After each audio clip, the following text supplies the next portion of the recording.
اور selective seats ہوتی تھی 30 اوپن میرٹ پر، اور لیکن وہاں بھی بڑا مشکل سے ہوا ایجوکیشن میں. لیکن جیسے ہی میں اس شعبے میں آیا تو میری دلچسپی بڑھی، لینگویج سے تو تھی تو دلچسپی بڑھی، اور اساتذہ بہت اچھے ملے، بہت اچھے اساتذہ ملے، اور اس کا نتیجہ یہ نکلا کہ جس سال میرا رزلٹ آیا ایم اے ایجوکیشن کا، اسی سال مجھے جاب مل گئی، جبکہ روایت تھی کہ آپ کو سالوں سال جو ہے انتظار کرنا پڑتا ہے. جی ہاں. تو میں نام لینا چاہوں گا کچھ میرے جو اساتذہ تھے یونیورسٹی میں. ڈاکٹر مشتاق احمد گراہا، ماشاءاللہ ڈین سوشل سائنسز، وہ ریٹائر ہوئے ہیں، بڑی نامور شخصیت ہے، ٹیچر ایجوکیٹر رہے ہیں. اس کے علاوہ ڈاکٹر ریاض الحق طارق، ڈاکٹر احمد فاروق مشہدی صاحب کے پہلے وائس چانسلر. ہاں بالکل صحیح. اور ان کا میرے خیال میں انٹرویو بھی ریسنٹلی میں نے ان کا انٹرویو کیا. ڈاکٹر احمد فاروق مشہدی صاحب، صحیح. ڈاکٹر جمیل حسین شاہ صاحب، یہ بڑے نام تھے، یہ بڑے نام، ان سے پڑھنے کا موقع ملا.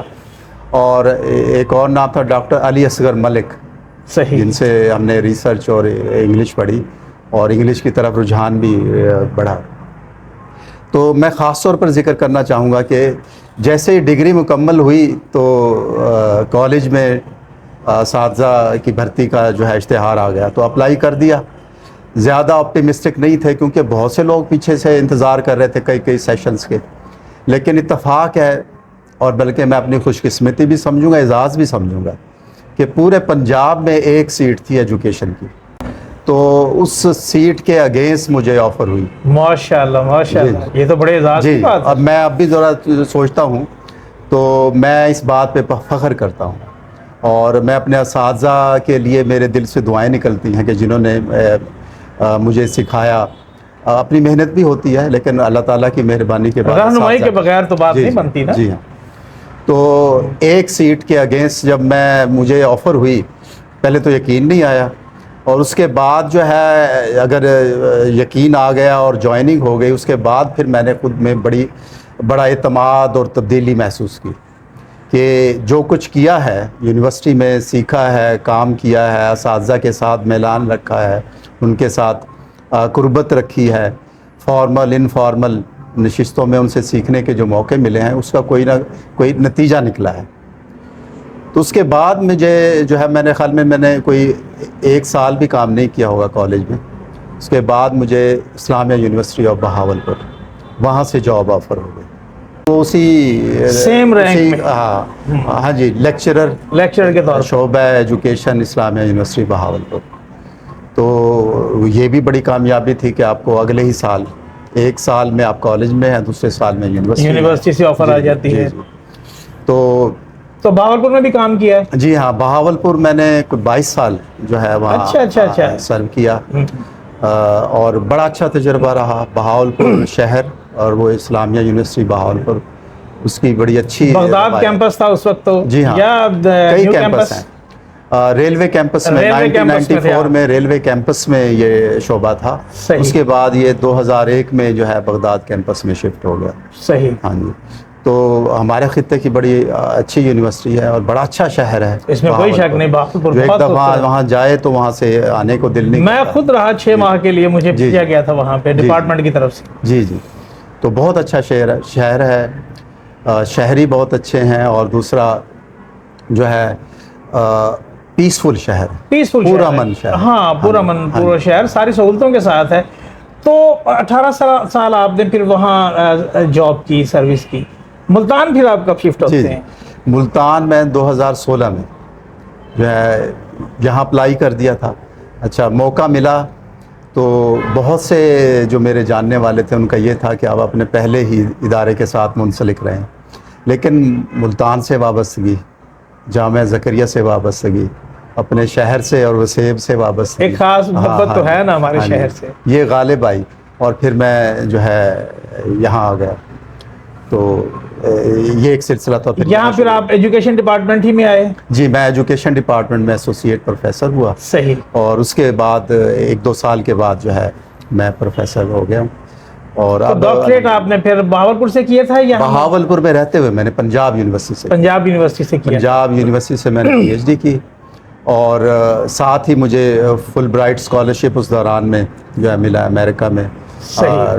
کچھ عرصہ پڑھنے کا موقع ملا, ریسرچ کرنے کا موقع ملا. اس سے پہلے یو کے میں مانچسٹر یونیورسٹی میں بھی ٹریننگ کے لیے, تعلیم و تربیت کے لیے جانا ہوا. تو بہاولپور نے مجھے جو ہے نا میرے کریئر کو بہتر کرنے میں. اچھا, یہاں میں ایک سوال کرنا یہ چاہوں گا کہ آپ ماشاءاللہ ایجوکیشن کے شعبے کے ساتھ منسلک ہیں. ایک ہوتا ہے استادوں سے سیکھنا, ایک استاد پروڈیوس کرنا. جی جی. آپ کا جو شعبہ ہے یہ استاد پروڈیوس کرتا ہے. جی. کہ آپ نے پڑھانا کیسے ہے, آپ ان طلباء کو پڑھاتے ہیں جنہوں نے آگے پڑھانا ہوتا ہے. یہاں آپ یہ کام کر رہے ہیں, انگلینڈ میں آپ بتا رہے ہیں پی ایچ ڈی کے دوران آپ وہاں پہ رہے, تو کیا واضح فرق کیا ہے ان کا طریقہ تعلیم میں اور ہماری طریقہ تعلیم میں؟ جی بہت اچھا کہاں سوال. لیک کرتے ہیں اشر صاحب بہت ہی اچھا سوال ہے. بہت شکریہ. جی.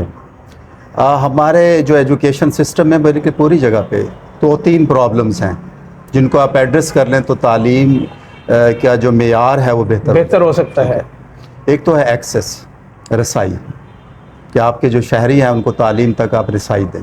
اسکول کالج ادارے موجود ہیں اور وہ سہولتوں کے ساتھ موجود ہیں. دوسرا ہے کوالٹی, معیار, کہ صرف پڑھیں نہیں, معیاری تعلیم بھی لیں.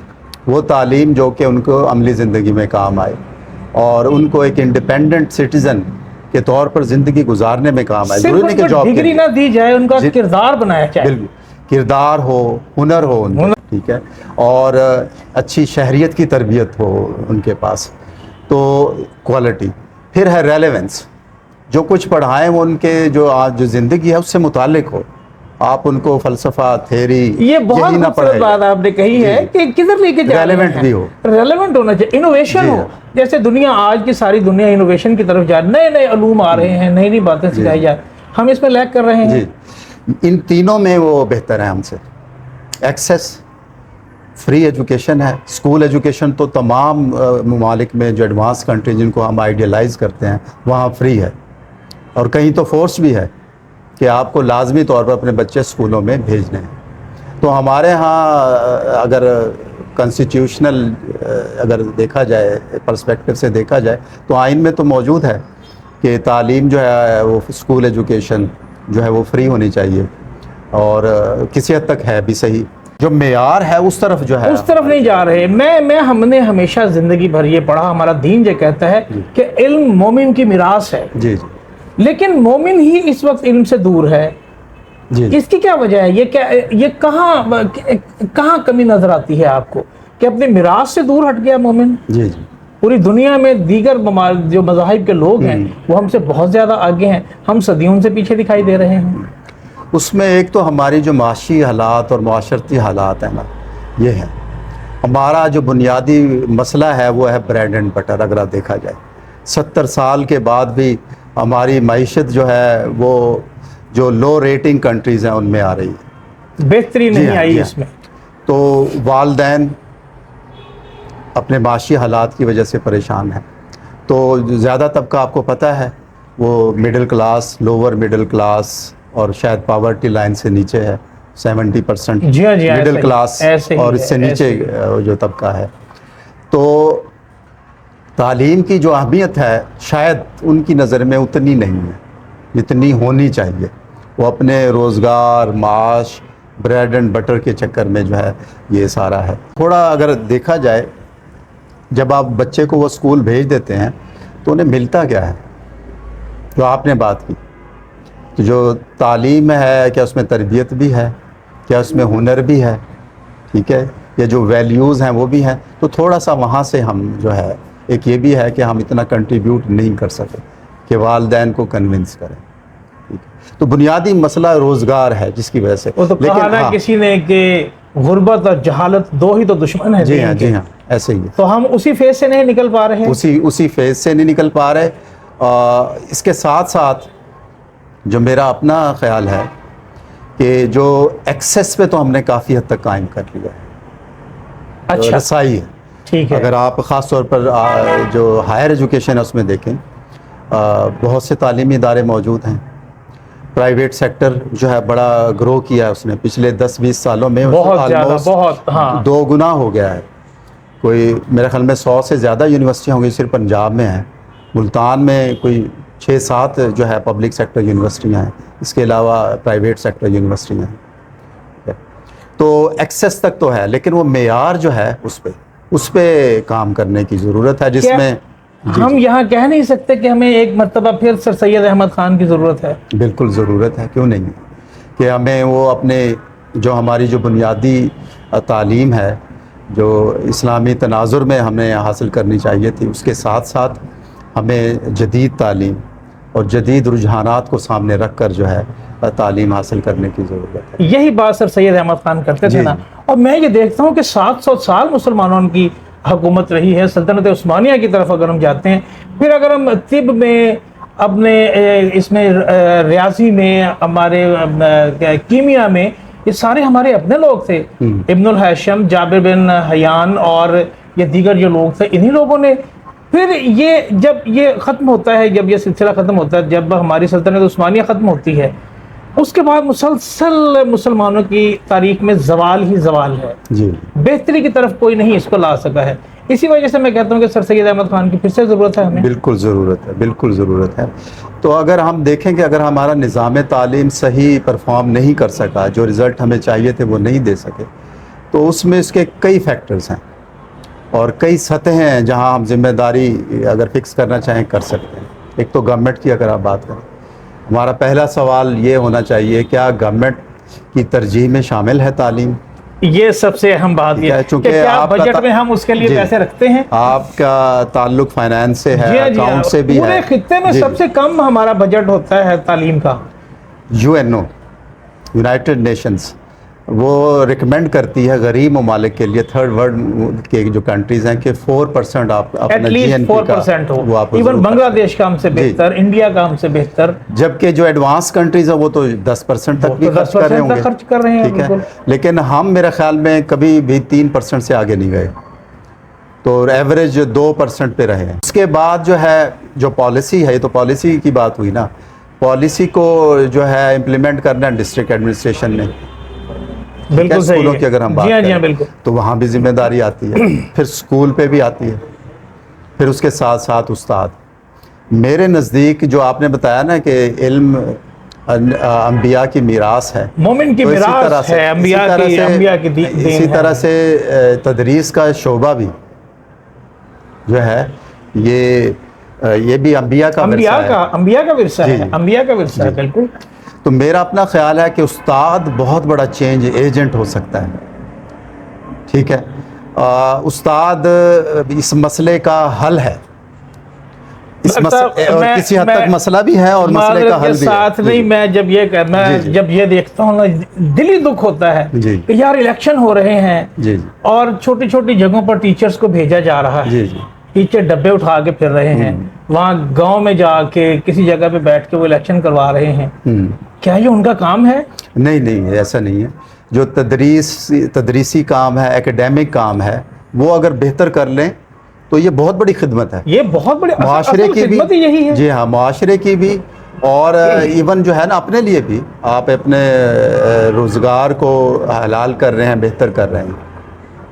تو میرا اپنا خیال ہے کہ استاد کو ایک تو یہ ہے کہ آپ ریٹنگ کے, آپ نے جو میرے خیال میں غیر رسمی گفتگو میں بتایا کہ استاد کا جو مقام ہے اس کو نہیں دوسرے ملکوں میں کیا ہے, ادھر کیا ہے, ہمارے یہاں کیا ہے. ہمارے یہاں اگر تعلیم کے شعبے کو اگر پہلی ترجیح نہیں ہے, اسی طرح سے اساتذہ کے جو پیشہ ہے, تدریس کا جو پیشہ ہے, اس کو بھی وہ معاشرتی لحاظ سے وہ مقام نہیں دیا جاتا. تو میرا اپنا خیال ہے استاد اس مسئلے کا حل ہے. معیار اگر ہمارا اس سے اگر ہم مطمئن نہیں ہیں تو اساتذہ کے لیے 2-3 آپ چیزیں کر دیں, یا اساتذہ میں موجود ہوں, تو ہمارا نظام تعلیم بھی دوسرے ممالک کے مقابلے میں آ سکتا ہے. تو میں یہ چیز دیکھ رہا ہوں کہ گزشتہ چند سالوں سے ہم دیکھ رہے ہیں کہ معاشی حالات کی وجہ سے ہماری جو یوتھ ہے, پڑھا لکھا طبقہ جو ہے وہ مائیگریٹ کر رہا ہے, وہ ملک سے جا رہے ہیں. بہت مایوسی ہے. اس مایوسی کو کیسے ختم کیا جا سکتا ہے؟ اس میں ایک تو یہی ہے کہ ہمارے جو معاشی حالات ہیں, معاشی جو سرگرمیاں ہیں, یہ جو معاشی پالیسیاں ہیں, وہ سپورٹیو ہونے چاہیے. جو نوجوان ہیں ان کو روزگار کی جو مواقع ملیں, ان میں ٹیلنٹ یقیناً موجود ہے, تو اس کے استعمال کا، اس کے اظہار کا موقع انہیں ملے. ایک تو اس میں گورنمنٹ کوئی کی ایسا سطح. فیکٹر تو نہیں ہے کہ دھرتی سے محبت کم ہو رہی ہے اسٹوڈنٹ کے اندر؟ اچھا، دوسرا یہ ہے کہ شاید ہمارا جو سوشل ویلیوز ہیں اس ہم میں ان سے ہٹ رہے ہیں. اس میں میٹیریلزم زیادہ آ گیا. ہائے ہائے، ریسزم آ گیا، میٹیریلزم آ جی، گیا. اس میں خاندان کا جو کنٹرول ہے شاید وہ بھی کم ہوا ہے. اسی طرح انسٹیٹیوشن اور استاد بھی شاید اس طرح سے جو بچہ Perform ہے نہیں کر پا رہے جو بچہ شاید. ہے اس میں وہ قابلیت اور وہ خوبیاں اور وہ جو ہے ویلیوز شاید ہم نہیں پیدا کر سکے. لیکن زیادہ تر یہ بھی معاشی مسئلہ ہے میرا خیال. میں بات کر رہا تھا کہ اگر استاد میں یہ 2-3 چیزیں ہوں تو ہمارا نظام تعلیم دوسروں کے مقابلے میں بالکل آ جائے گا. ایک تو یہ پیشن، میں اس کو 4P کہتا ہوں. اساتذہ میں یہ 4 چیزیں ہوں: پیشن، پریپریشن، پریزنٹیشن اور پروفیشنلزم. بہت زبردست. یہ بہت 4 زبردست. چیزیں اگر استاد میں موجود ہوں تو استاد توقعات پہ بھی پورا اترے گا. اچھا، اور دوسرا یہ ہے اس کے جو تعلیمی جو نتائج ہیں وہ بھی بہتر ہوں گے. وہ استاد ہو ہی نہیں سکتا جسے اپنے پیشے سے دلچسپی نہیں، کیونکہ یہ ایسا کام ہے جس میں آپ ریٹرن جو ہے، جتنا آپ کام کریں گے، جتنے آپ کلاس میں وقت گزار رہے ہیں، بچوں کے لیے زندگی میں تبدیلی لانے کے لیے کچھ کوشش کر رہے ہیں، تو اس کا ریٹرن نہیں آپ کو مل سکتا. جو آپ کو تنخواہ مل رہی ہے وہ جو لامحالہ وہ کم ہوتی. تو پیشن، کمٹمنٹ یہ چاہیے. تو ریکروٹمنٹ کرتے وقت یہ چیز بھی دیکھی جائے. پریپریشن، پھر اس اساتذہ کی تیاری بھی ہو. ریکروٹمنٹ ہوگی تو ان کو ٹریننگ بھی ملنی چاہیے. کانٹینٹ پڑھانا ایک اور بات ہے، اور اس کانٹینٹ کو جدید رجحانات کے مطابق جو تکنیکیں ہیں، طریقے ہیں، ان کے مطابق پڑھایا جائے. پھر اس کے بعد میں نے کہی پریزنٹیشن، تو ان کو پریزنٹیشن سکل ان کا ہو، کمیونیکیشن سکل ان کے پاس ہو. ٹھیک ہے، آپ نے یاد ہوگا کہ ہمارے جو اساتذہ تھے جو اسکول میں تھے، خاص طور پر وسائل کم تھے، کلاس روم نہیں تھا، سائیکلوں پر آتے ہاں، تھے. اس کے باوجود وہ ڈیلیور کرتے. ہاں، ڈیلیور کرتے تھے. انہوں نے بڑے اچھے اچھے ڈاکٹرز پیدا کیے، انہوں نے انجینئرز پیدا کیے، اساتذہ کرام انہوں نے پیدا کیے. پھر ہے پروفیشنلزم ہو، کہ وہ اپنے شعبے میں آگے جانے کے لیے متحرک رہیں، ریڈنگ کریں، سیمینارز کانفرنسز میں ریسرچ کی طرف آئیں، اپنے آپ کو بہتر کریں. تو یہ 4 چیزیں ہوں تو اس میں گورنمنٹ کا زیادہ رول ہے کہ وہ ریکروٹمنٹ پالیسی ایسی بنائے کہ بہتر اساتذہ، میلان رکھنے والے اساتذہ وہ آئیں شعبے میں، شعبہ نظام تعلیم میں. اور دوسرا یہ ہے کہ پھر ان کو ان کی خدمات کے عوض جو ہے ان کا جو مشاہرہ بھی ان کے سیلری ویسے ہی اسٹرکچر ہونا بھی جو چاہیے ہے ایٹ لیسٹ. وہ ہونا چاہیے. تو اس سے پھر اچھے لوگ، قابل لوگ، پھر وہ میڈیکل فیلڈ کی بجائے، انجینئرنگ کی بجائے جو ہے وہ ٹیچنگ شعبے کو بھی، درس و تدریس کو پریفر ٹیچنگ کریں گے. شعبے کو بھی جوائن کریں. جی ماشاءاللہ. معزز خواتین و حضرات، آپ نے دیکھا ہمارے آج کے معزز مہمان professor doctor Rana Muhammad Dilshad, head of department education department Bahauddin Zakariya university Multan.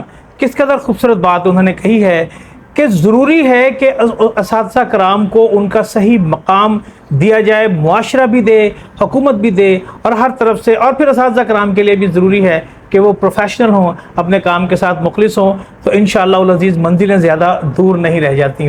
Doctor صاحب، میں آپ کا بہت ممنون و مشکور کہ آپ نے ہمارے پروگرام کے لیے وقت نکالا اور اتنی خوبصورت باتیں بتائیں.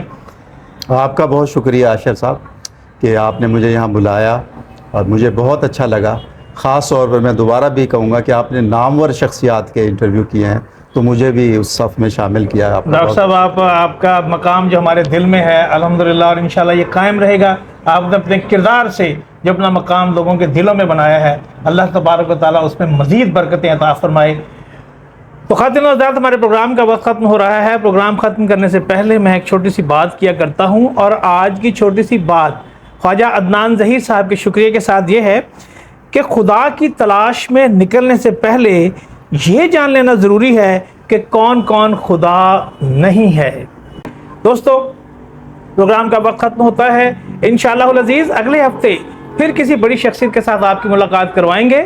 تب تک اشر حسن کامران اپنی پروڈکشن ٹیم کے انچارج محمد احمد اور ان کے ساتھیوں سید نبیل حسین، مس کرن اور خرم شہزاد کے ساتھ چاہتا ہے آپ سے اجازت. رکھیے گا اپنا اور اپنی اقدار کا بہت بہت خیال. اللہ نگہبان.